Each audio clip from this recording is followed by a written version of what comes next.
how many military guys does it take to figure this out?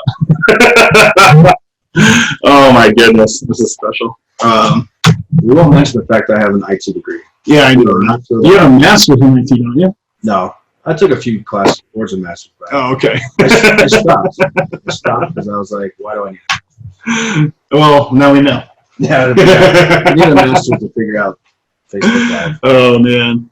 All right. So, I'm not sure the best way to do this. How about this? Can everybody see that? How about this? Oh, wow. Now you're getting crazy. Now I'm getting great now because I need people to see questions. Yeah. So we'll just set this over here. All right. I don't know how much of a delay there's going to be. So we're actually recording this right now. And Nick as co-host. Yeah, he's co-host now, I think. Or at least he's recording. That's something. So I guess we'll just figure it out. All right, so we're recording now. We're on Zoom. Those of you in Facebook land. We're going to record this. We're going to post this later. But at least you can ask questions if you want. Now, the big question is, Keith and Holly, you've been amazing. So can you hear Jeff? Jeff, state your name and what you had for breakfast this morning. Hi, I'm Jeff. I had bacon, eggs, and a waffle. My man. All right. Holly and Keith, did you hear that? You have that fully up, right? Volume-wise. Not all the way, but I can adjust this. No, that's good. Never mind. It's picking up everything. Oh, that's got us. Okay. He says yes. Okay, cool. All right. My brother, he's actually deployed to Spain right now. Oh, that's right. I like to give him a lot of crap for that. Although he is going through a rough time because he has a daughter on the way. He left a pregnant wife, military life. She's in England all by herself. He says I had wine, 2 bottles. Yeah, sounds about right.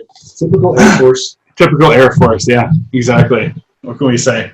All right, so we're Facebook Live right now, and he says that you can hear us. So what we're going to do is go forward with our interview with Jeff, and then as anybody has any questions for Jeff, go ahead and post them right here in Facebook Live, and we'll try to answer those. So thanks for bearing with us. So let's get on with this. All right, Jeff. So tell us, who are you, and give us a little bit of your past, what your military past is, and talk a little bit about fatherhood, if you may. Happy Father's Day, by the way. Yeah, hey, happy Father's Day to you guys too, and everybody else that's listening. So my name's Jeff Adams. I also go by Patch. A retired Green Beret at a 10th Special Forces Group, Fort Carson, Colorado, and our forward battalions in just outside of Stuttgart, Germany, in a little German town called Böblingen. I've done 21 years of service. Both my sons are serving in the military now. My youngest just left the basic training a week ago. Nice. This is the first Father's Day that I have not had one of my sons at home in 25 years. Wow, bro. Wow. How's that? That tough? It's different. I got to video teleconference with my older son today. The younger one, he's in basic, so they don't get cell phones, and he's busy getting yelled at right now. Good. Probably needs it, right? Although he's probably heard enough yelling from you. Yeah, his older brother told him, don't worry about the drill sergeants. If you can deal with Papa, you can deal with those guys, no problem. Right. So, I don't know if that's a compliment or what. It's a compliment. I think so. All right, so you've got 2 kids in the military. What branches are they in, or what are they doing? Well, other than obviously the ones in boot camp right now, but. So they both went in option 40 Ranger package. So What that entails is they go to Fort Benning to go to infantry school, infantry basic and training. And then when that's done, then they go through RASP, which is an acronym for the Ranger Assessment Selection Program. And upon completion of RASP 1, they go to airborne school. If past those, then they go to one of 3 Ranger battalions. That's awesome. So, and if they decide they want to be a Green Beret later on, good on them. I told them that, we're a military family. Everyone in my family has served. So I told them I didn't care what branch they joined. I didn't care what they did, but they owed their country one tour. So I guess they liked going to the drop zones with me and helping pack my parachutes, and I've taken them to the shoot houses with me. I've used them as hostages before to rescue. Nice. I've used them for high angle rescue training as well, just as training aids. Like it. So what is the biggest difference between a Ranger and Green Beret? Yeah, because a lot of people don't know that. Well, it's not so much the difference between, Rangers, in my opinion, are America's premier direct action force. And when I say Rangers, this is the clarification that I need to make. Okay.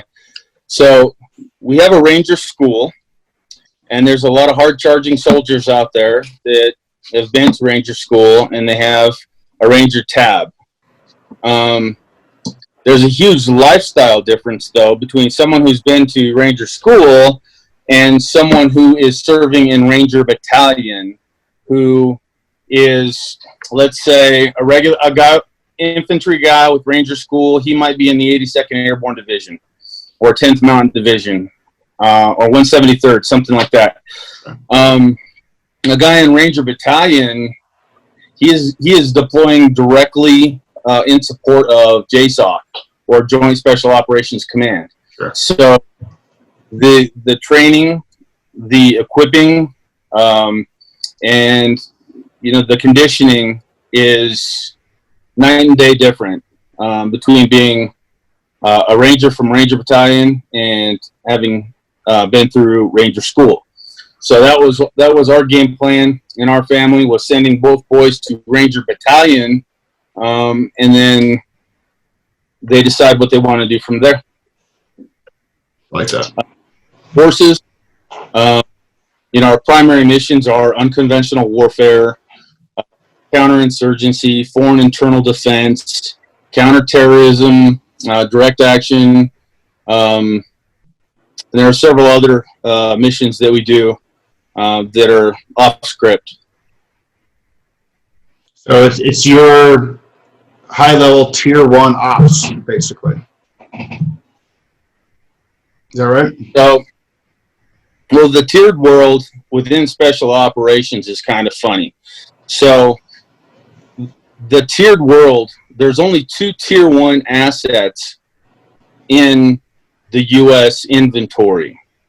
And the first and foremost, the highest Tier 1 force we have is an organization out of Fort Bragg, First Special Operations or Special Forces Operational Detachment Delta. And then the other Tier 1 force that we have is SEAL Team. So from there, you go to the Tier 2 elements. And within the Tier 2 elements, you have the counterterrorism or the crisis response forces within Special Forces, which is what I was primarily responsible for. Definitely did several deployments with JSOC under that Tier 1 umbrella. And then you also have the deployed Ranger, usually a Ranger platoon, sometimes a Ranger company that is on red cycle or up cycle, depending on what you want to call it, that is also deployed with JSOC under that Tier 1 umbrella as well. So outside of that, there's a lot of confusion between the tier elements and what we do. The tier elements are largely in part one responsibility. Tier 1 is a worldwide response force. A Tier 2 element is regionally affiliated. And there's also a big money issue when it comes to the different tiers and who's allocated what financial resources and support packages, things along those lines. Okay, that's actually really interesting because we've certainly worked with a lot of Tier 1, Tier 2, and so on operations ourselves as the Intel, ISR stuff, intelligence, surveillance, reconnaissance. And so this is actually interesting to us to learn from firsthand from you kind of how that breaks down. Because even though we've worked with all of them, we've never really asked that question before. So this is actually interesting to me too. Oh, yeah. So I know anybody watching right now, this is probably pretty cool stuff to learn how that breaks down, how that works. And of course, JSOC was primarily who we worked with in most forums while deployed. But who was our end user? Beret. Yes. So it's really good to know. If you're working under JSOC, you're working, a Tier 1 job for a Tier 1 organization, and that doesn't necessarily, like in my case, make me a Tier 1 operator outside of that. It just means I got to do Tier 1 rotations overseas. Okay. That's awesome. That's really cool. So I'm going to pause real quick. So those who are watching, we are talking to Jeff Adams. Patch Adams is his name he goes by.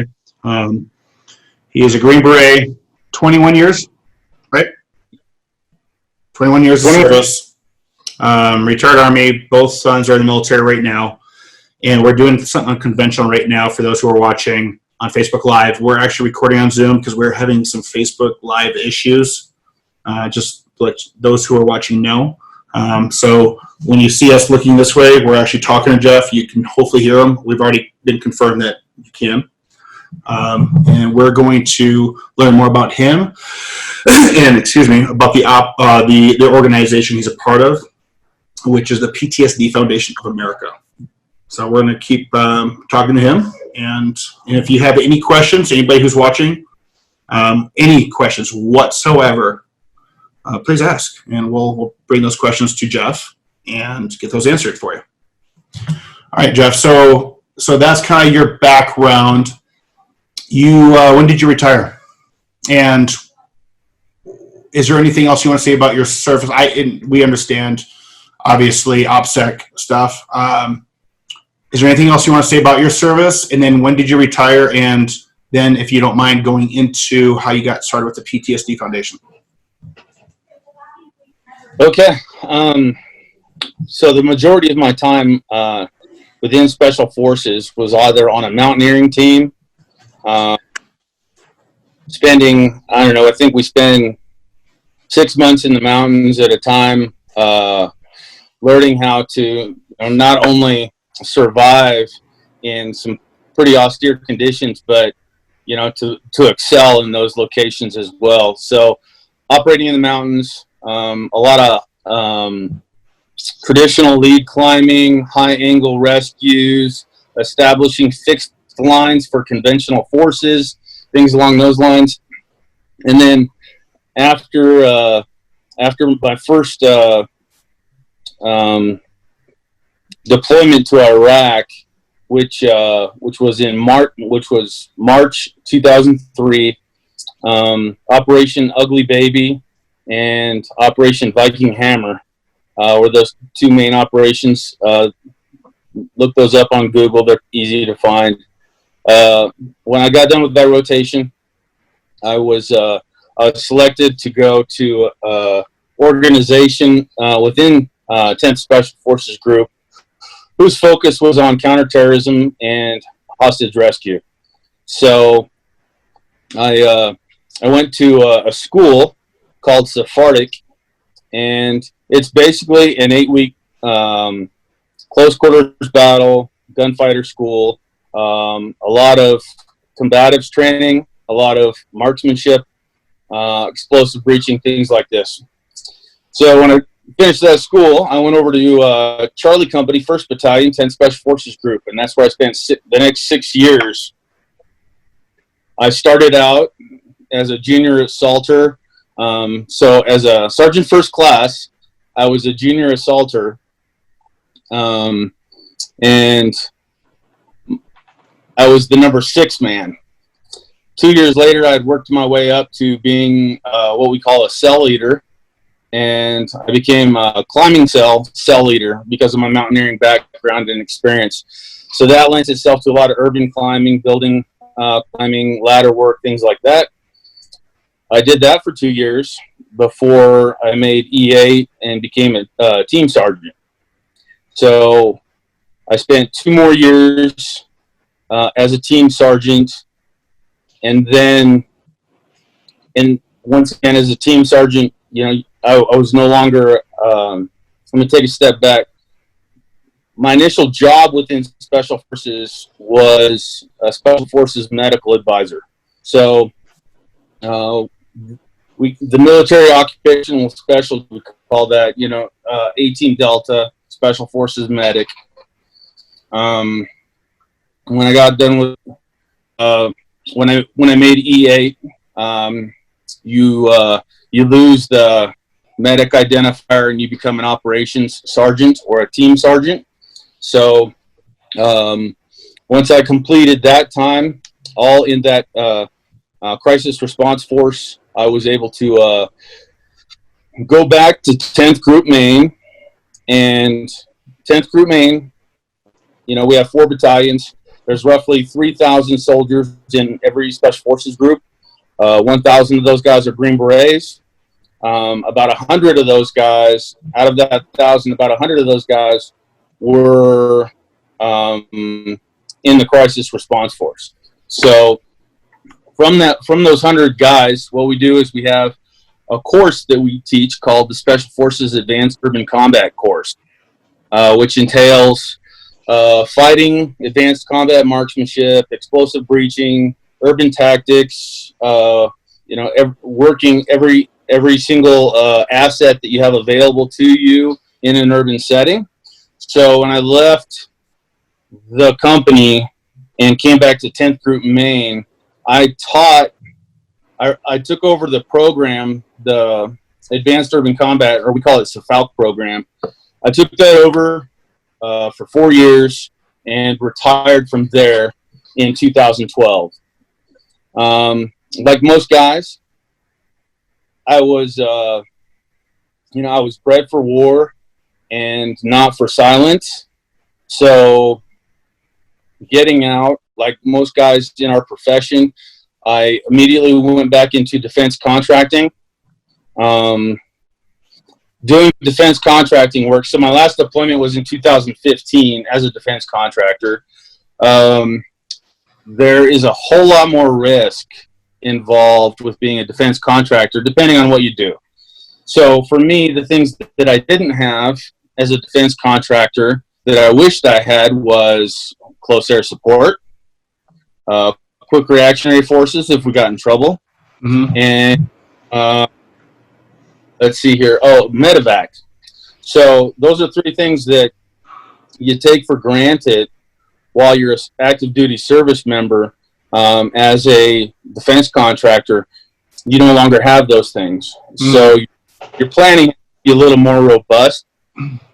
You're accepting a lot more risk in doing that work. And like most defense contractors, at some point the risk is not worth the reward. So you get out and you start looking, you know, at different avenues in life to help out. I run my own company.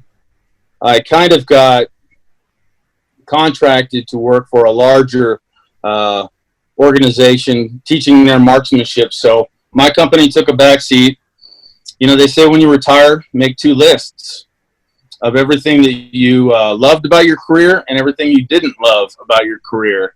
And that was kind of easy for me. I like teaching and I like shooting. So those are things that I do to this day. I usually teach shooting at least twice a week for our courses. And then the things I didn't like was I didn't like being shot at. I didn't like being blown up. I didn't like being deployed away from the family. And as a special forces medic, I didn't like the stress that came with having someone's life in your hands and everyone's looking at you. The analogy I like to use is the goalie analogy. Whether you're imagining soccer or hockey, when that puck gets down to the end of the rink and it goes into the net or it's going into the net, everybody looks at the goalie. Same thing applies when someone's shot, wounded, or injured. They look at the medic, especially the special forces medic, and they expect him, because of the training and the high attrition rate to get that job. They expect him oftentimes to work some miracles, in the middle of some pretty intense stuff. So, special forces medics, I can't say enough about those guys, and it was probably the hardest thing that I did in special forces. So with all that, there was a lot of demons that I was dealing with when I got out, and in special forces we do a lot of psychological profiling of our candidates and psych evals to ensure that we're getting the right guys, that they're solid, that they're mentally sound. And over years of deployments and trips and hundreds of missions, every time you have a situation or occurrence happen, you usually box it up and you bury it deep down inside of you.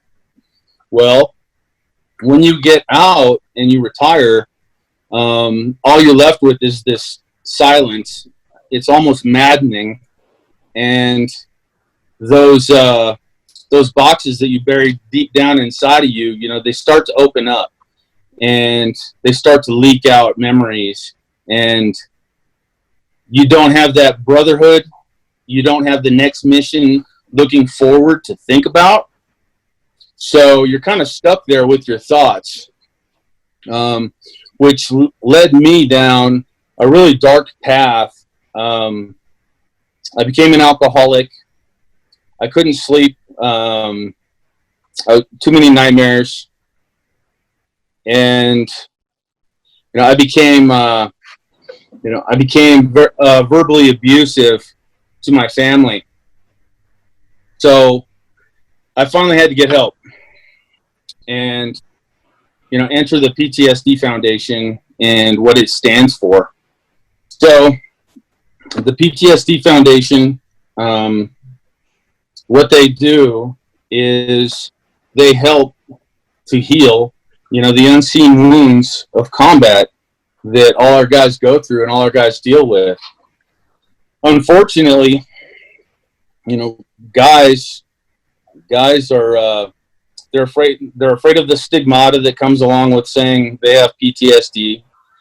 And I mean the real guys. There's a lot of guys out there I know, being a PTSD outreach mentor, who have claimed PTSD because, I don't know, they saw an explosion on CNN or something like that, right? Right. But the guys I deal with, their experiences are very intense and very real. There's usually triggers. Oftentimes it's smell, it's taste. As an example, for me, for the longest time, I couldn't take old pennies because of the copper smell in the old, pennies. So, and the background behind that is every time I would have to shoot someone, I would have to take a photo of them and send it higher to let the commands know, hey, this terrorist was no longer on our target list. Well, there's usually a lot of blood involved in that, and so you got to clean their faces up so you can take a photo. Right. So you'd use whatever was available, and in my case, it was a Camelback tube. So you'd squirt their face, clean it up, wipe it off with your gloves, and get that information sent forward. Well, a few hours later, you got a follow-on mission, and you're thirsty, and you go ahead and take a drink from that Camelback tube, and all of a sudden you taste that copper, and you want to, you want to vomit. You're worried about getting hepatitis or anything like that from some drying bad guy's blood that got on your tube that was on your gloves. So a lot of that's just one example. There's really interesting examples, guys. Guys have memories of things like stale pita bread. Even it's just crazy the things that guys deal with. So getting out, leaving combat behind finally in 2015, I wanted to give back after I received that help. My life was restored, my family was restored, but that was probably 3 years of very hard work to restore trust and love and the relationships with my family. Because my family got what we call secondary PTSD, and so many people don't think about this, but the PTSD Foundation addresses it specifically. We actually have family warrior groups, support groups for families, because what happens is, John Smith comes back from war. He's got PTSD. He's afraid to talk to anybody about it because of the stigmata, one. Two, because he doesn't want to lose his security clearance. He sees it as a perceived weakness, and he doesn't want to perceive himself as being weak. What people don't realize is it actually takes more courage to ask for help when it comes to PTSD than to bury it inside. And we all know that in order to have courage, you have to have fear. And so the fear of accepting that you have PTSD and having enough courage to come out and say, I need help, I'm desperate, and I'm going to do this, for me first and for my family as well. So families, they have to alter their lifestyles because they've got this alcoholic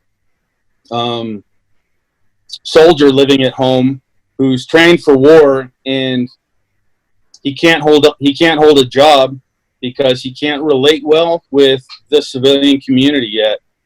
So the PTSD Foundation, what we do is here locally, one, we tie in with veterans. I mean, I get calls at all hours of the night, and at one point in time, I had a guy just arrived to Colorado. He looked online. He found my phone number from the PTSD Foundation's website. Called me up and he said, "Hey, I'm in Denver. I don't know where I am. I've never been here before, and I need help. I need help bad now." And he was crying. So this was I don't know, late at night. And so about an hour and a half later, I found him at a Sinclair gas station. Military duffel bag. Everything he owned in the world was in that bag. Our branch, we were able to put him into a hotel room. I obviously stay with them. Once somebody, if they have any type of suicidal ideations, I take it seriously every single time, even if it's a joke, and I never leave them alone. And so while he is sleeping, this guy, I'm making travel arrangements for him to get down to Camp Hope in Houston, Texas. So once I get guys to Camp Hope in Houston, Texas, then what I get is daily, weekly, monthly updates on their progress, how they're doing, and this information I share with either their family, but only if their family's not their trigger. Some guys are having a hard time, and they've spent their entire marriage deployed. All of a sudden, they have to live with other people, and things get rocky. So we protect them from their triggers. We get them down to camp, and when they get to camp, it's not some clinician. It's not a psychiatrist or a psychologist that's there to greet them. It's another combat veteran, usually covered with tattoos, and he just opens his arms up and says, "Welcome home, brother." Some of these guys, they show up, they've got nothing but the clothes on their back and maybe a plastic grocery bag full of VA meds. And what I'll have to do in some of these situations is I put them in a 72-hour hold to sober them up. While that's taking place, I arrange their travel for them. And then we get them down to Camp Hope. And Camp Hope is all privately funded. And this is really important because these guys don't want their stuff on any military records in the VA or in any type of governmental records or anything like that. So Camp Hope, relies solely on private donors to take care of these guys. And that's honestly been one of the huge, aspects of the success of the program is I go down there, I see guys, there have been active duty guys from every branch of service, special operations that are down there getting better. And, while they're there, the focus is solely on them, getting through that process. They get a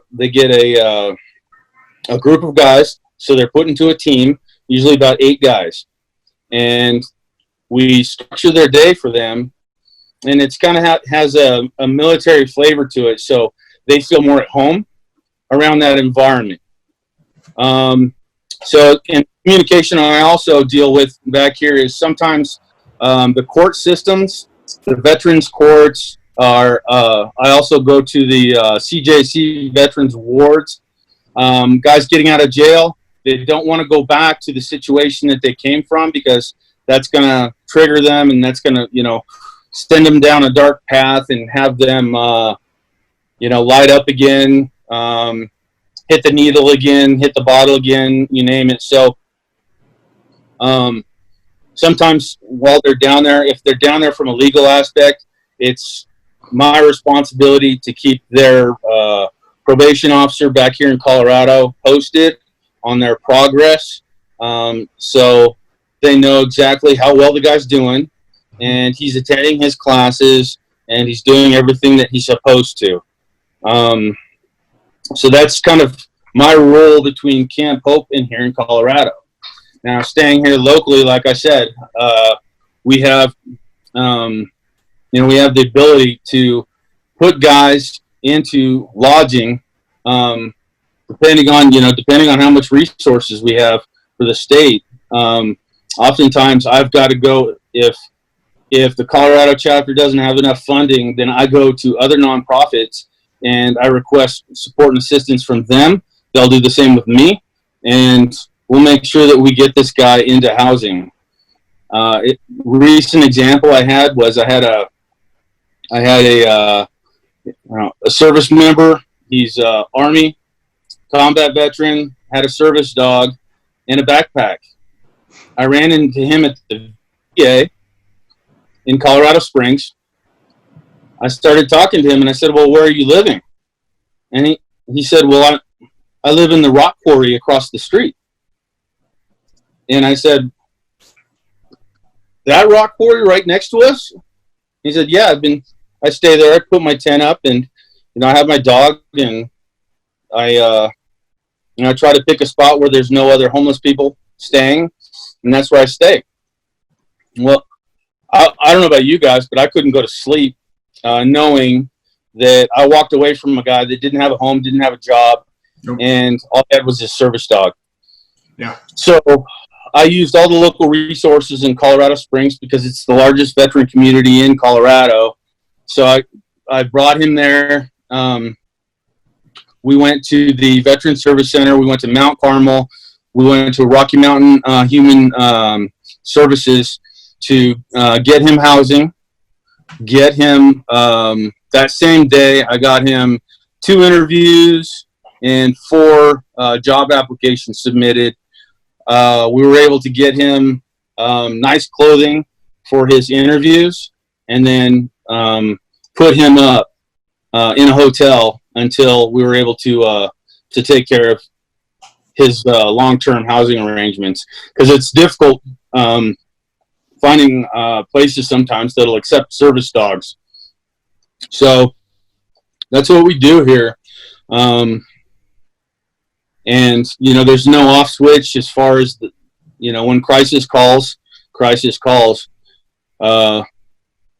You have to be ready to answer that. And so we have a lot of combat vets. Me personally, I'm working with, I communicate with, this last week, I worked with 84 guys, 84 veterans. That was either face-to-face communications, video teleconferencing, support groups, and telephone calls. Sometimes it's a matter of me having to drive around trying to find them, because I don't know which, bridge underpass they're under, things along those lines. So getting these guys, safeguarding them, oftentimes from themselves, and getting them the treatment that they need is our mission. That's amazing. So I've got one question for you here, Jeff. What kind of transitional requirements does the Special Forces function have when you get out? Meaning, is there a platform to open the box early when you're getting out for Special Forces? Is there some sort of, and I don't know, when did you get out? What year? Things maybe. I got out in 2012. Okay. It's kind of, but as a 10th group alumni guy, I've been there, I've been back to 10th group this year just because, it's family. So I don't know if you get off active duty and you get that sticker shock on that retirement. You really miss it. Yeah. You miss the camaraderie. You miss the brotherhood. That's why so many 10th Special Forces guys retire here in Colorado, because they want to be close to their brother.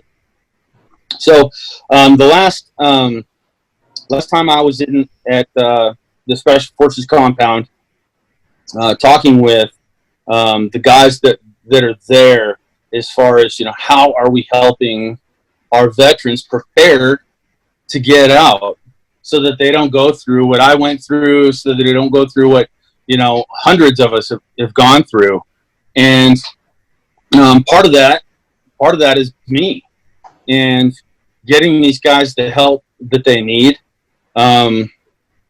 We have our own doctors, our own shrinks, we'll call them, to help us out. But like me, I didn't want to go see the shrink. I didn't want to see the shrink. And when I first did go to see the shrink, this is exactly what I did. I finally realized I was at a point where I needed help.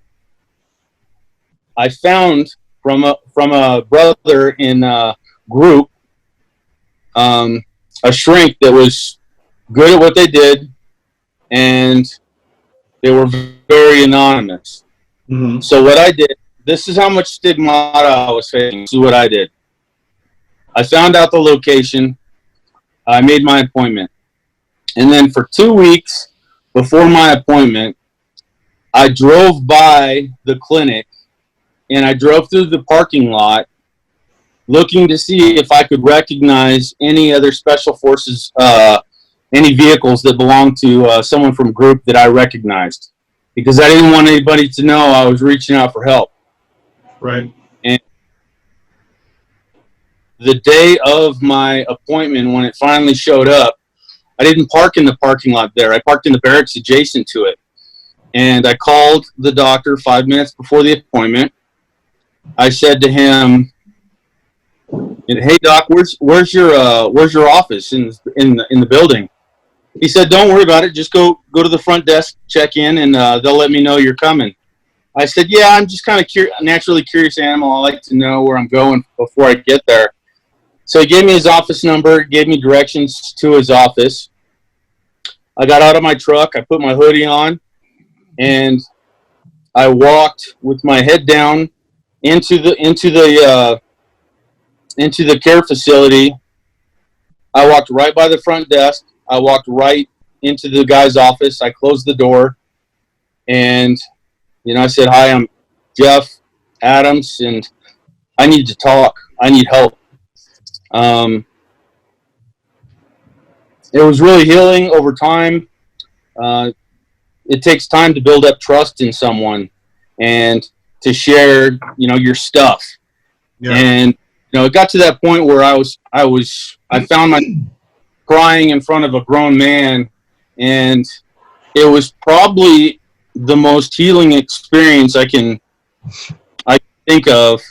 Was actually letting go of a lot of things, breathing life and air into some of my feelings that I've been, keeping pent up inside. So I work closely with a representative at 10th Group for that specific purpose. I also work with the VA. One of the VAs has one of their doctors there is responsible for determining whether or not you have PTSD and are you going to get disability for that.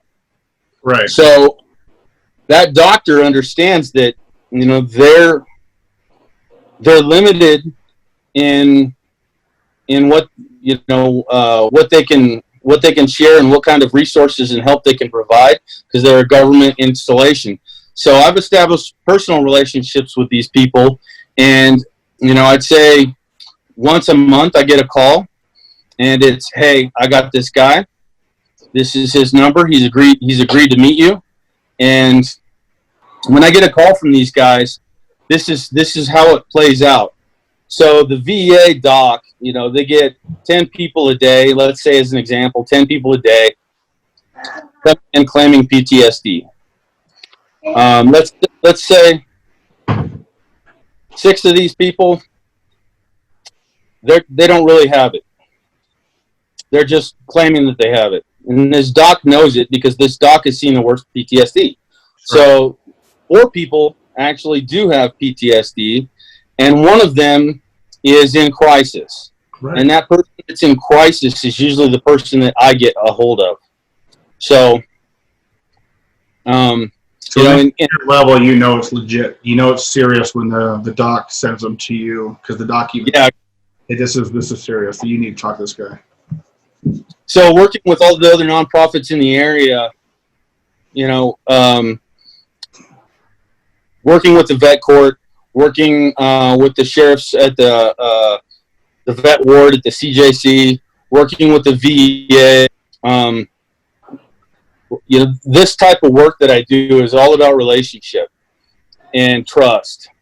So oftentimes when I'm meeting with somebody new, I have to rip open my scar tissue and make myself vulnerable to a guy I've never met before, so that 1, I can start to build trust, and 2, I can empathize with them, and they realize, "Hey, this guy can really empathize with me. He was an alcoholic. Mm-hmm. He went through this dark time period, and he found himself in jail, and he relates to me. So those are the guys. Those are the guys that I get. I go directly for, the guys. Like I said, they're in jail, or they're in court, and they're going through the veteran trauma court or something. The PTSD Foundation, unlike other foundations, we don't care what type of discharge a guy got. And we go for combat vets with PTSD, and we're there for the man. So, the guy, there's got to be some organization out there that's willing to offer these veterans, these combat veterans, a little bit of grace, a little bit of mercy, and be able to say, hey, man, I know the other organizations, I know these people won't accept you because of your discharge or something like that, but we're going to take care of you, and that's what we do. No, that's awesome. But it really takes a lot to go above and beyond and put yourself out to help others and be very selfless. That's a very selfless role you've taken on. I think it's pretty astonishing. Not a lot of people can do that. Thanks, Nick. I tell you what, man. They warned me that I had to be careful because I was going to get what's called caregiver fatigue. And that's where, you pour your heart and soul into a guy to save him. And then, he turned around, he feels like he's better, and he completely just stops all communication. Doesn't want any help or wants to leave the program. And so that can be kind of emotionally taxing for a caregiver. Well, I got the warnings, I got the classes, and like most guys, I had to learn it the hard way. So my story with caregiver fatigue was I had a suicidal, he was an SF guy, suicidal guy. I poured my heart and soul into this guy, and he kind of just, after a while, he just brushed me off, and he I don't want to say left me hanging, but that's how it felt, was he just left me hanging.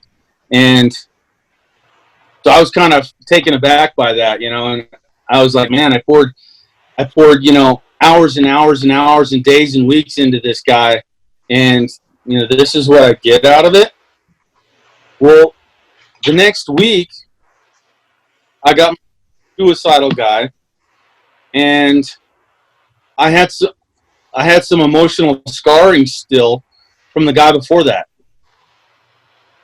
And so I was having a hard time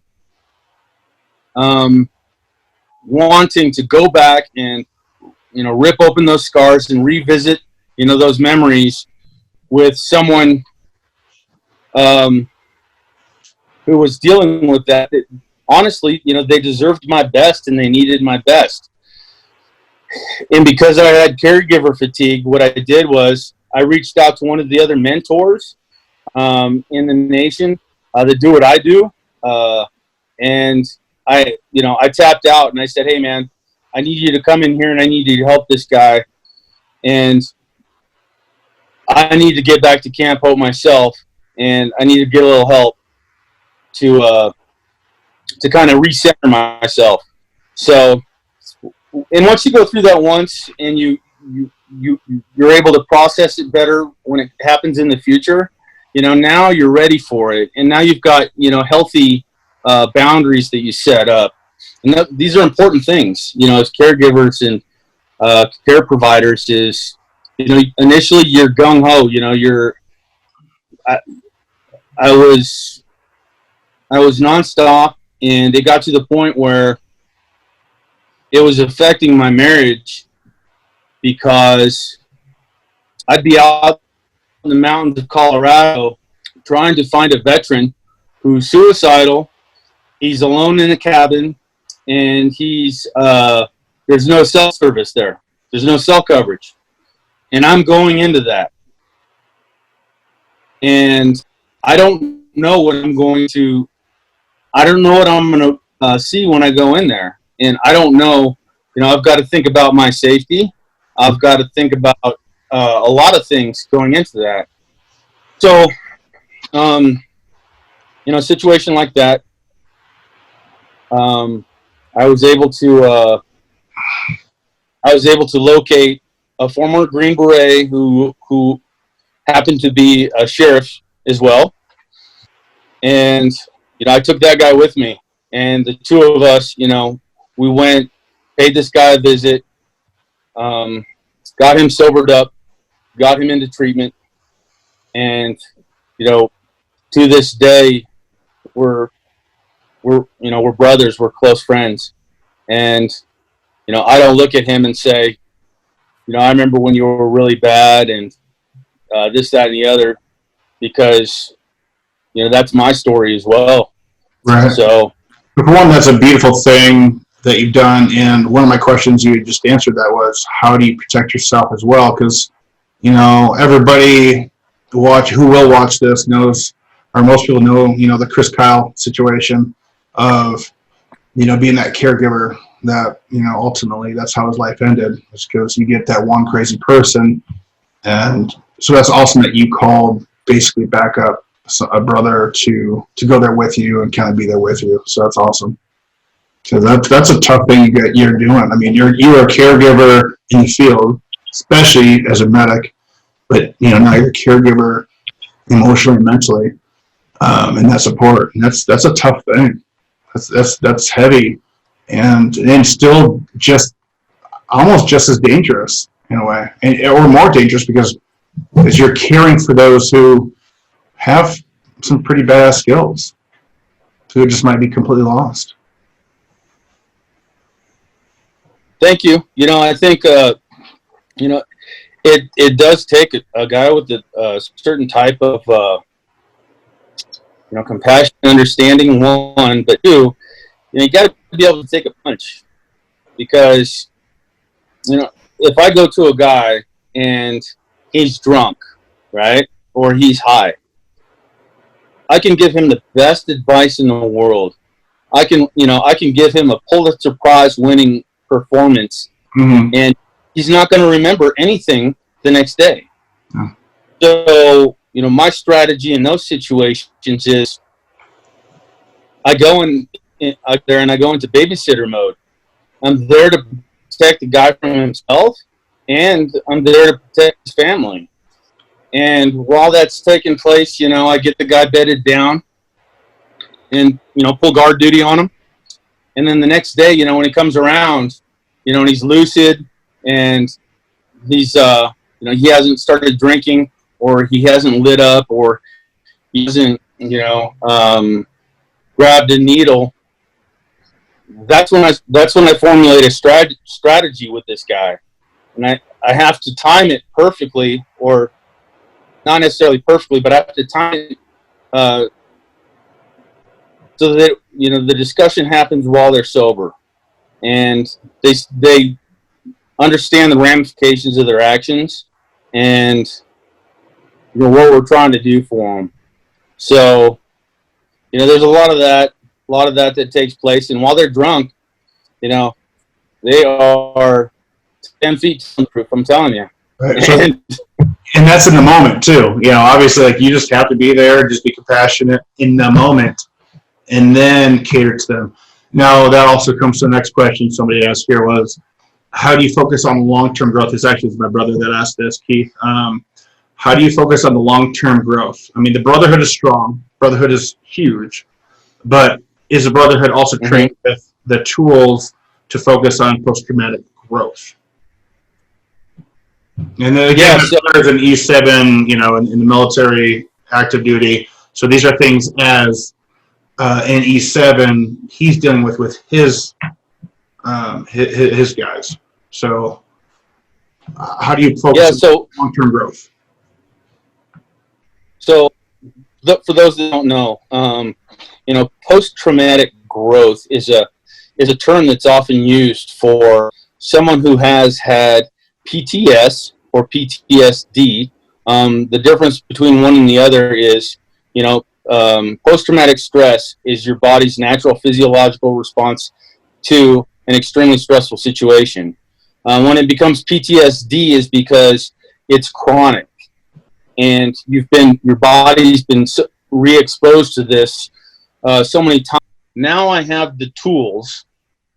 I've received the tools from counseling, or from a mentorship, in order to handle this.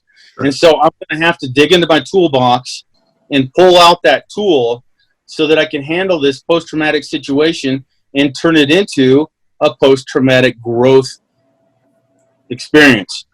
So that's the goal. Now, once you get PTSD and it is chronic, I got Vietnam guys who still have a lot of issues with PTSD, and it's cyclical. Sure. So what I've realized, and what I always do, is we have our warrior groups, and we have our accountability brothers, and we're constantly checking on each other. I want that to hear. That includes other caregivers that I have checking on me as well. And the reason for that is because, when I go to help somebody out, I've got to have my stuff together. And what people don't realize is I'm a combat vet with PTSD as well. Exactly. And it's a lifelong thing. It never disappears. It's how you handle it. So these guys, I need to be in this moment, focusing solely on them. So like I told you earlier, you set up boundaries and you set up a safety network for yourself, right? Mm-hmm. So for me, as an example, once a week, I get together with my brothers on, a Zoom meeting from around the nation. There's guys, North Carolina, South Carolina, Texas, Arizona, California, Washington, guys that hop in there, and we share our stuff. We're just, hey, this week, I screwed this up. I should have taken a different tact, and it's been bothering me for days. So it allows me, that's an example, and it allows me to get it out to other guys who are in the same boat that I am. So it doesn't matter, who you are in this. You have to have that support structure in place. Now, as far as, this is an important one, okay? A recommendation that I have for our active duty guys, especially coming back from deployment, okay, is when our active duty, you come back from deployment, you got your inventories that you got to do. You got your mandatory training that you got to do, your sexual harassment and your EO classes and all training and stuff you got to do, right? Get by PowerPoint, yeah. So one of the things, to remove the stigmata of getting help from a counselor, the step one is the hardest thing is getting in the room with the counselor. So if active duty units were smart enough to say, hey, listen, everybody has to do a sit down with the shrink. That way, if I've got a platoon of 40 guys and there's 2 or 3 of them that are really struggling, well, then those 2 or 3, they can go to their buddies and they could say, oh, man, look at their watch. It's my turn. I got to go see the shrink. I'll be right back. He's going to try to, make my head smaller or something. But what happens is they get inside those doors and truth comes out. And they realize that, this guy's an advocate for them. This guy's there for them. The guy's not, doesn't have copyright privileges on their story. Confidentiality is key in those professions. Mm-hmm. And so if they came back from, a deployment, if that was one of the mandatory requirements for guys coming back is hey, Everybody that got back is required. They have to go do their 30-minute shrink session or something like that. Then, well, what that would do is, open the door for this guy to later on, set a follow-on appointment. So now that he's got a follow-on appointment, he can, if he's still worried about the stigma involved in it, he can tell the boss or the guys, hey, I got a dentist appointment or whatever, and he can go see the shrink. So there's ways guys can get around that if that fear is overwhelming for them as far as getting treatment goes.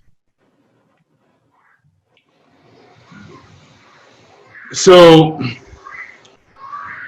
now, are those prior military brothers that are in there doing that, or is this these actual people who are educated in psychology, but not necessarily been there, done that? That's the thing. Yeah. So what? Well, because I know that's a big way to open up. It's like, okay, you got somebody who's sitting there like, well, I have a degree in this, and they might be amazing, but are these guys opening up to them, or do they mostly only open up to those who have been there and done that, like yourself? Well, the trick is getting their foot in the door, right? Mm-hmm. I mean, the been there, done that thing is critical, because you got to trust somebody that's got, a diploma hanging on their wall, and, they've got no combat experience, and, they're coming at you from statistical perspectives, and Journal of Medicine studies is where they derive their information, instead of, hey, I was shot at too, or I was wounded as well, things like that. So that's what makes us so busy, to be honest with you. And that's why I do, like with the VA, the physicians and stuff, they come to me for these guys. And this guy doesn't on his record, got it. As far as our mentors and the training and stuff that we do with this job, to be a counselor, that's a master's degree with 2 years of, you got to do 2 years of ride-along time with a counselor before you can counsel people on your own. To be a mentor, we do roughly about 31, 33, something like that, semester hours of training. But honestly, that's probably even lesser than just the fact that you're there. You know what they're going through. You can relate. Yeah. Be empathetic, I'm guessing. Yeah. No amount of training that I've done or college work I've done that has come anywhere near close to the success I've had by just relating, shared combat experience. Right. And that alone, really keeps me busy. Right, I can imagine. So I know every time this guy and I came back from deployment, and I don't know, what did we do, about 3 years total? Afghanistan, if you add it all up, roughly. Nowhere near what you guys did. Your operations, we were 99% of the time on base. But even with that, get blown up every day, shot at, just the conditions you live in, how it is. Every time I came back personally, my now ex-wife, still one of my best friends, she knew that I might have been gone 4 or 5, 6 months, and when I come back, it's like, all right, give you a kiss, give you a hug, see you later, I'm going to be gone for a week. And because she knew that my way of dealing with that was going camping. That was my thing. Disappearing in the mountains, and nobody's invited, just my dog. Nobody's nothing. It's just me in the mountains, just completely disappearing. That was my thing. I don't know, would you just play the guitar a lot? I mean, or Pick up my guitar. that's what I figured. Yeah, pick up your guitar and go to the gym. That's pretty much it. So I guess the question is, what was your way to kind of decompress and get back into society? And what is the average person's way of getting back? And I think I know the answer because there's so many vets here in Colorado because of the mountains. So I was just curious, in your own personal level. and then what you see mostly. So, getting away, doing, not necessarily, so I wouldn't say isolating yourself, going alone, but getting with a small group of brothers and getting out into the mountains. One of the things I've got, and I take vets up to, is, I got a 40-acre ranch. I put a little cabin on there. I've got, fishing poles, kayaks, all my, my targets, and dirt bikes and side-by-sides, and, we've got our inner tubes to go rafting in. And so I bring the guys up there, and, we just hang out. And to be honest with you, most of the healing always takes place around the campfire, man. Yeah. When you sit around the campfire and things are quiet, you're away from the city, and, there's no light pollution, so the stars are really bright. And you're sitting around that campfire, and, that's where most of the healing takes place, is during those time periods. And that's awesome. Yeah, I can see that. Actually, you might even know one of my places I used to go to, the Gulches outside Divide. Oh yeah. Was it Highway 24, I believe, gets you out there? Yep. Highway 24. Head straight out and just disappear. Yeah. I'll be on Highway 24 tomorrow. Yeah. That's awesome. Yep. All right. So I guess to kind of finish this up a little bit, tell us a little bit more about, you've told us a lot about how the PTSD Foundation, how you work with it. Kind of explain to us a little bit the international model of why it was formed, how it was formed. I think we kind of even know that a little bit, so you can just breeze through that. But why is it divided in regions, which I think I know the answer to, but, please elaborate. And I guess the best way for people to, one, get a hold of you, or y'all, and because the people who are watching this are going to be from all over the country.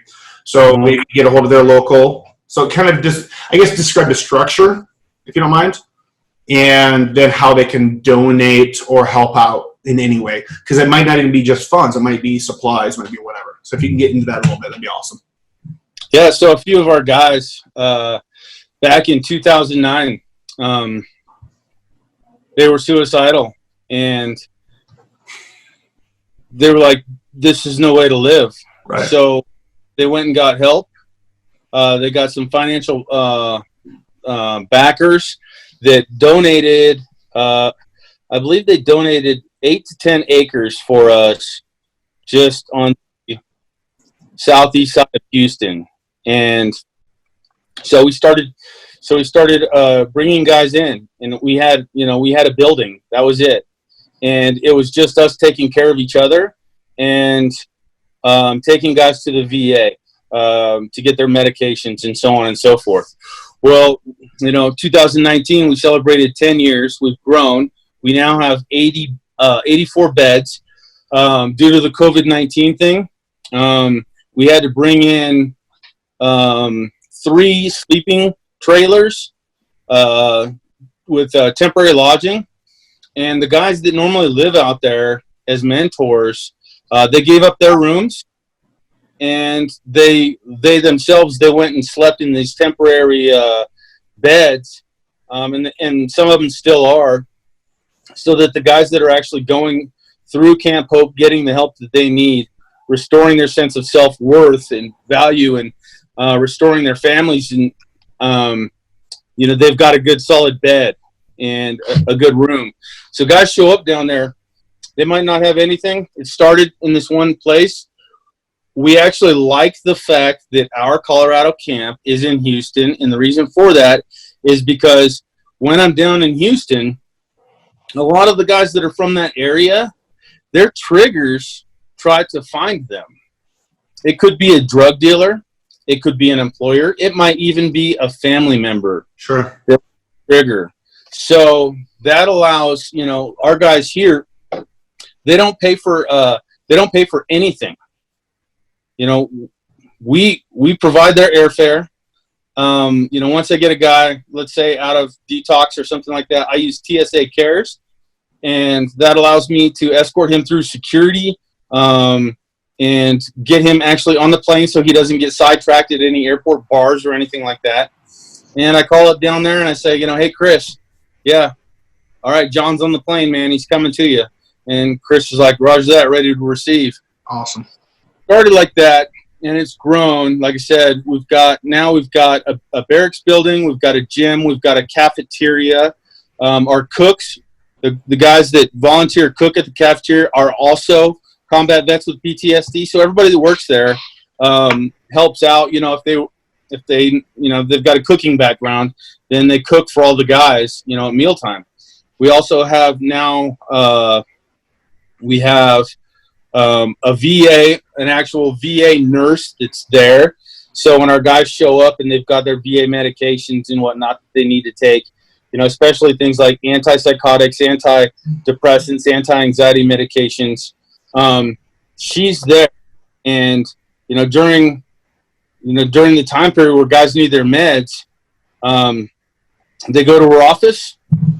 You know, she dispenses their meds. If they need more, then she takes care of their refills while they're there. That's awesome. And then we also have, as far as counselors go, actual counselors and physicians down there at camp. We have doctors that donate time pro bono, and you know, I don't know how they work it as a tax write-off, but I'm sure because they're donating their clinical time. So they rotate out, and you know, each one of them gives so many hours a month to take care of our guys that are down there, and you know, it works out great. We've got a great relationship with the courts, so you know, there's Texas, and then the guys that have been, you know, received help and treatment and stuff, they go out, and that's how we started Atlanta, the Georgia chapter, right? And then that's grown. And then we had another guy that was doing South Carolina and North Carolina. And this guy, you know, he was logging, you know, interestingly enough, another SF guy, he was logging 1,000 miles a week easily until we got more trained mentors that were able to go and, you know, occupy some of that real estate for him. Mm. We got the whole Northwest, same thing. So this continues to grow as guys go down there to Camp Hope. We want to help them out, and before, you know, a guy leaves Camp Hope, you know, during the last portion of his time there, you know, we're helping him with interviews. We're helping him, you know, line up housing, lodging, and work. And then we got people that donate vehicles to the foundation down there. And what we do is we take those vehicles to, you know, a mechanic shop, and the mechanics do a full service. And I don't mean just fluids. They change out the brakes and the shocks and you name it to make sure that vehicle, you know, is service ready to give to this vet. So now the vet leaves. We also take into account, you know, hey, there's things like security deposits on his rent. You know, we're not just gonna get him a job and then throw him to the wolves. Mm. So we work through all that with our guys. So when they come back, they're absolutely solid. Mm-hmm. And the guys that make excellent mentors, you know, for future guys that come to their states. And so that's usually what we do. Okay. Is, you know, we bring these guys and they become mentors for others because, you know, they want to give back. That's it. They just, that is what is one of the most important things in life, period, is giving. It's all about giving, and then the more you give, the more you want to give. So when you receive that, you want to give more. Yes. Like one of my favorite sayings of all was, Think and Grow Rich. What was his name? The author. I'm totally blanking. Yeah, I have that book. Yeah. I read it. So it'll come to us in a second, and people who are watching it are like, you read it. That's obvious. But anyways, the author of Think and Grow Rich, he interviewed over 1,000 people over, I think, a 30-year period in the early 1900s. I mean, I'm talking the Fords, the Kennedys, Carnegies, you name it. And the whole point of that Think and Grow Rich was, what is the secret sauce to being rich? And this correlates into what we're talking about in the fact that of all the people he interviewed, which are the biggest people in the world at that time, there's only one common denominator. One. That's it. You know what that one common denominator was? Giving back. Winner, chicken dinner. Yep. Yep. It was all about giving back. That's the only one common denominator. And of course, this is more based on like wealth growth, but I think it correlates into just life as a whole is giving back. The more you give, the more you end up getting. It's a giver's gain kind of thing. Yeah, you know, I totally agree. When you see someone come from that dark place and see where how well they're doing now, as a dad, it's kind of like seeing your kids Christmas morning, right? Yeah. The smile on their faces, the excitement, and that's the joy. I just love that, and I get to see that, every day, and so that's my fuel. That's what keeps me going. Is upping these guys out, restoring their sense of self and self-worth, and that smile on their face that they hadn't had in a long time, that genuine smile, right? And, for me, that's that's just where it's at, man. I think about giving, and there's also a correlation between giving and relationship, because life is about relationships, and in special forces, that's a huge thing for us, is relationships. I mean, we go places, and we're always told, hey, make it happen, and most people would say, make what happen? Make how it happen. And so you need independent thinkers, guys that go out, that are going to look at their environment, determine what the center of gravity is, and they're going to make it happen. And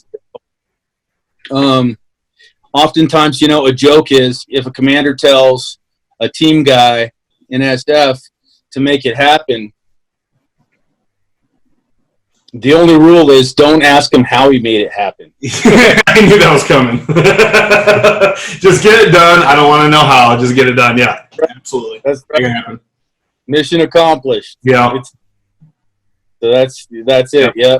So that's the beauty of it. And Napoleon Hill actually was the writer. He's been deceased for many years now. But there's a whole foundation around, his book and his stories and his books, plural. But Dr. Ivan Meisner was another one that also built his entire company around that. Are you familiar with BNI? Business Networking International? No, I'm not. Okay. Well, it's in, I don't know how many, maybe 100 countries plus. But it's a networking organization that's really well formatted. It's almost a military format, to be honest with you. It's actually very regimental, which is funny because, as far as I know, Dr. Meisner was never in the military. And I've been blessed to actually have spent, a few hours with him and his wife a few years ago, talking to him personally. And Dr. Meisner, that's their whole motto, is givers gain. And the more you give, the more you gain. You don't give because you want to gain. You just give. And just as a byproduct, you gain. So that's what you guys are doing. The more you give to these guys, the more they are able to give to others. And this organization, which is amazing. That's exactly how it works. This selflessness. Mm-hmm. We live in a very selfish, culture. Yeah, we do. And, everybody's, they're all for their own. Focused on their own circumstances. Yeah. And when it's really strange for these guys, when they come across a mentor, like myself or one of the other mentors, there's a lot of mentors out there that are way more experienced than me. Phenomenal, men that would sit down with the guy for the first time and not want anything in return. Right. And say, hey, I'm here for you. I'm not getting anything out of this other than the joy of helping you. Yeah. And that's honestly it. Which is what we're doing right now for your organization. Like I guess we're getting something out of this because we're learning a lot and we're having a wonderful time talking to you. So we are getting something in that aspect, but we're not looking for anything other than we just want to be able to tell your story to more people, the organization's story, and hopefully give back in some way. Whether it's in the next couple of weeks or the next 20 years, who knows how that progresses, but it's all about giving back to others, because we both know, we've lost more brothers and sisters by their own hand than in combat. Yeah. Just freaking sick and tired of that crap. Just pisses all of us off. Yeah. Then in every war. Yep. Every war. Scott and Nick, I can't thank you guys enough just for taking time out of your day to hear this message and do this. I look forward to hanging out with you guys in the future. And we'll have future conversations for sure. This is a very impromptu, honestly, very last minute kind of thing. We're going to chop this up a little bit to get the main points across. We're going to figure out how to do that properly. Get rid of technical difficulties. Yeah, exactly. Just a few. Yeah. But hey, that's how you grow though too. That's part of the growth process is going through this kind of stuff and be better and get feedback. And hey, what do what do the listeners want to hear? What do people want to know? How can we better tell that story to others? So before we depart, we had a couple of questions. One is, do you have legal resources as well? Because you've said doctoral, psychological, all that for these guys. Do you have legal resources for them as well? No matter what it might be that they might be going through, because that might be one of their triggers of whether it's divorce, child custody stuff, legal issues, doesn't matter, anything at all. Of course, we all know Legal Shield and different things out there, but is there that? And if there is, what is that? So I don't know for certain what our relationship is with the attorneys.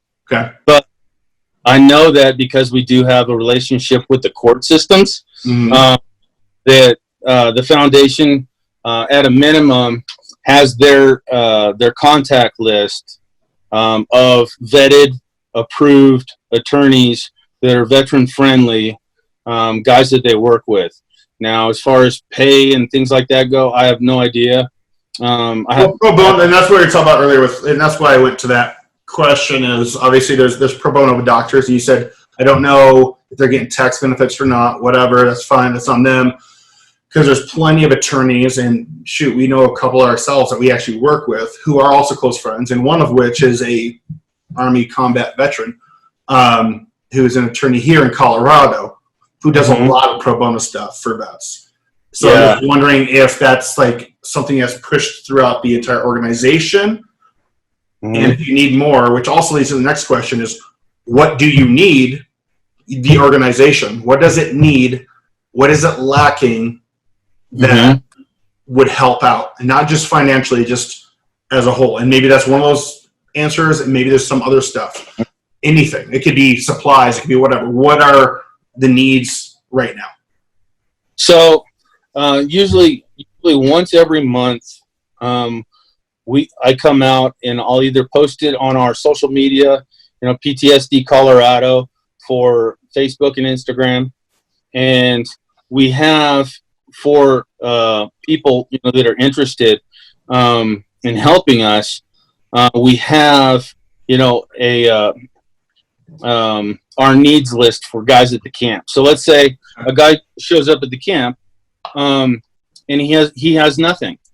So we have a little one of the buildings that we built there it's like a little shopette, and it's got new donated clothes in there for this guy, and that alone brings some guys to tears, especially if they're coming from under a bridge, and they're like, I get to have a suit, I get 2 pairs, I get 3 outfits, I get exercise clothes and running shoes. You're giving me my toiletries like toothbrush and deodorant and shaving cream and all that. So those are all things, the sustainment stuff, that and foods, because like I said, we have 84 beds. They're almost always full, man. I mean, there's just not enough guys as mentors out there to put a big enough dent in that 22 a day. But that's the goal, is stop it. Stop it, right? And the thing is the big kicker for me is what people don't realize is guys rarely reach out for help when they're in crisis. They revert to other things. And so what I actually do, man, is I hunt these guys down. I hunt them down. My phone number's on the website. I'm in contact with all the organizations, and I find these guys. And interestingly enough, I just got to send a text message out, a couple paragraphs introducing myself and checking on a guy. And his response was, thanks for reaching out. Yes, I am in a bad place. How did you even find me? That's amazing. And so that's what I have to do, is I have to go out and I have to hunt these guys. I had one Marine. He was literally catatonic. He was in a parking garage. He couldn't formulate more than one word. He was shaking and stuttering on the phone so bad that all I knew was he was in a parking garage. So I went to every single parking garage I could find. Wow. And I finally found his vehicle. Top floor, back of the parking garage. I come around. I'm talking to him on the phone, and I turn off my lights, and I say, okay, I'm approaching your vehicle now. I'm approaching it from the passenger side. Can you see me? No, my head is down. Well, he couldn't make a whole sentence, but he's like, no, I can't see you. I said, okay, I'm outside of your vehicle, and I don't know if this guy's got a gun. Right. So I asked him, is it okay if I open up your passenger door? And he says yes. This is a Marine, grown man. I don't know how he was able to do it, but he was completely balled up in the fetal position on the passenger floorboard. He was so terrified. I just brought, and I broke the rules. I took him to my home. Right. I usually try to keep some separation there, but I was like, there's no way I'm leaving this guy. So, I just brought him home and, got him back on his feet again, and took care of him. I was able to take care of him locally. That's awesome, man. Yeah. So a lot of guys, you can help locally here in Colorado. Yeah. Without even needing to send them out of state. But like I said, So that was a really long answer to your question. So toiletry is everything that we need. That was beautiful. Literally, you think cleaning supplies, you name it, right? We need cleaning supplies, bedding. We need, the food and the clothes for these guys. So yeah, like you said, monetary is one way, easy to do it because the guys that are down there have their fingers on the pulse of the, community down there and where they can get the biggest stretch for their dollars. Or, we have on PTSDUSA.org, we've got our address down there. So if people want to donate, items, articles, or anything like that, they can do that. On our website is the tax information. So let's say, you're a shoe company, right? Mm-hmm. And you've got 20 sets of shoes that are practically brand new, but they were returned. Customers bought them, they didn't want them, and they returned them, right? You got to do something with them. Right. So that's a great example of, hey, I'm donating 20 pairs of shoes to the PTSD Foundation. I click the link for the taxes on the website, print that out, and I use that at the end of the year. Boom. Yeah. Right on. Right there. On a scale, on a really small scale, the support groups that I run, one of the support groups I run in town, I've got a Blackjack Pizza that wants to do their part, and they donate 3 pizzas to that support group. That's awesome. And every week we swing by there, pick it up. The owner, I would give her a hug, but there's this coronavirus thing going on. Right. She just wanted to do move. You're too close. Part and help out, Yeah. And I'm so thankful for that. There's no words for people that help out like that. Like you guys are doing, like these donors. So there's like-kind donations, like you're talking about, in my donation. And like I said, the guys down there, we need everything. Okay. That's good. No, I appreciate that, and that's something you don't know unless you ask, and you just never know. I mean, there's a gentleman, here in the streets who I've been personally mentoring for a few months now, quite a few months actually, 6 months or so, and that's he's a sweetheart of a guy, doesn't do drugs, doesn't drink, nothing, just, major head injury, PTSD, a lot of issues in that area, but the biggest heart in the world. And, I was really proud of him when I gave him some money just before Christmas because it was cold and all that. What did he do? He bought a sleeping bag. He says, "You saved my life," just because I was able to use that money to buy a sleeping bag and not freeze to death. And the more I've gotten to know him, I've asked, all right, well, what is it you need? In his case, honestly, a full length hoodie, shirt, whatever, SPF, rated, and a cheap cell phone so I can go to, make doctor's appointments and that kind of stuff. Like, it's just little things like that you just don't even think about it. Oh, I never would have thought of that. Okay, cool. Well, here you go. We got that. When you said that, I was getting goosebumps, man. Oh, yeah? Yeah, I was like, oh, that's what I'm talking about, man. Yeah. Giving back like that, saving a life.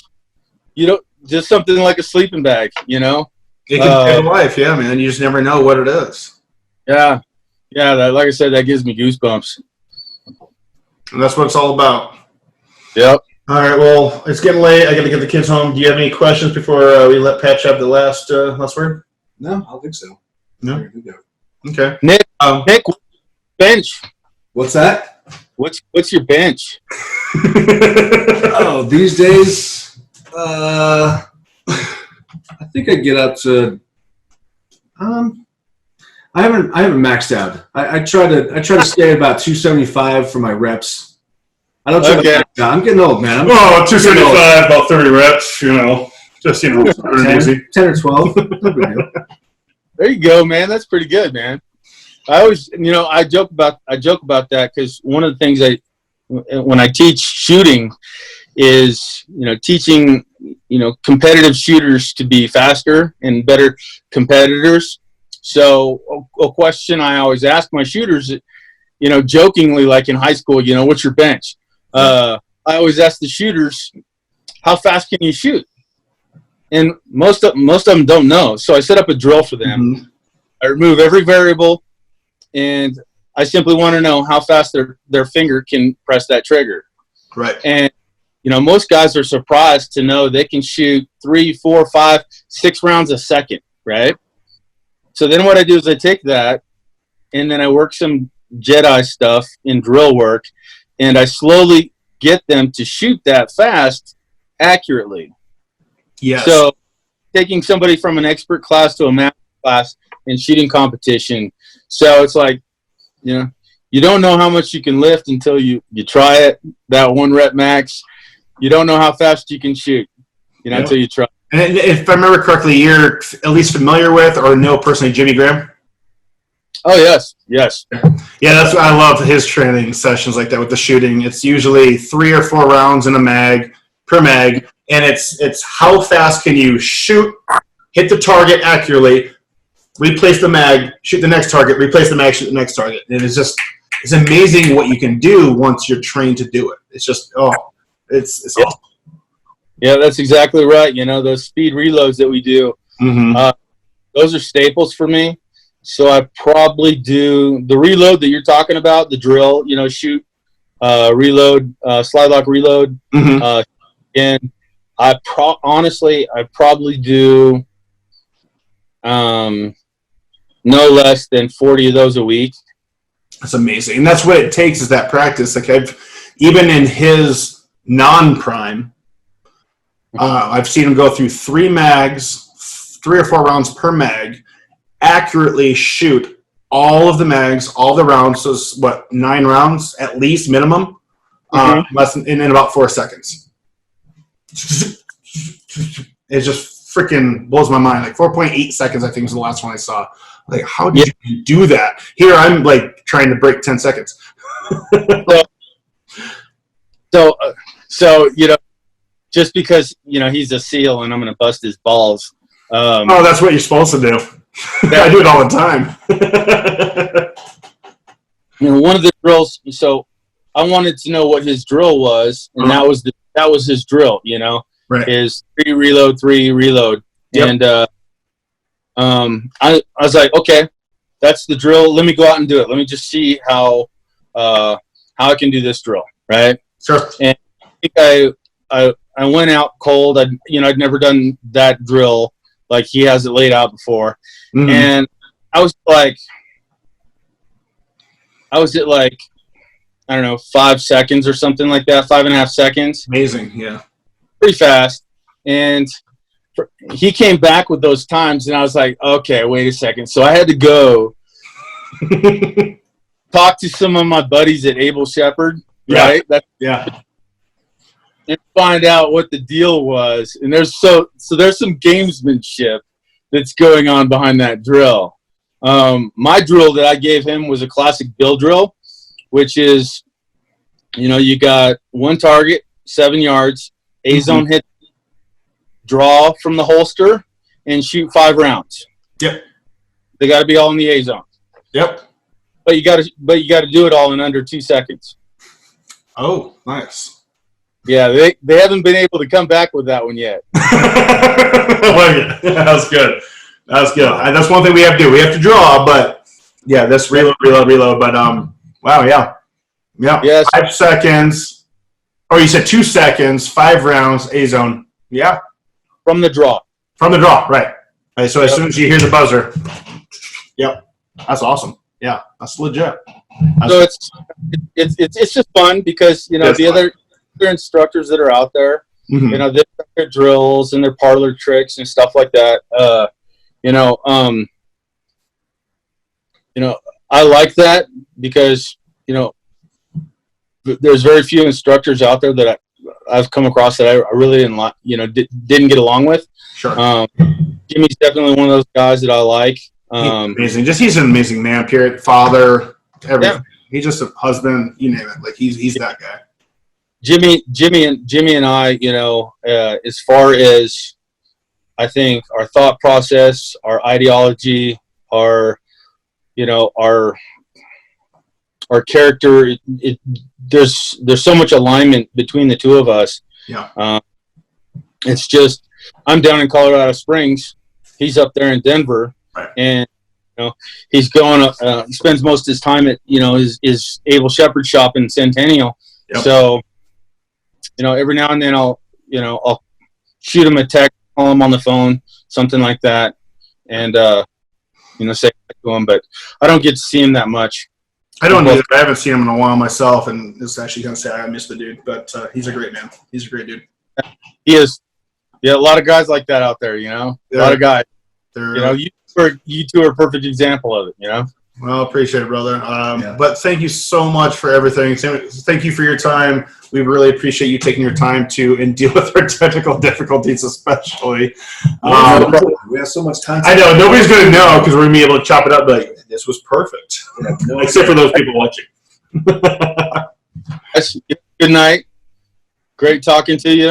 All right, and I hope to work with you in the future.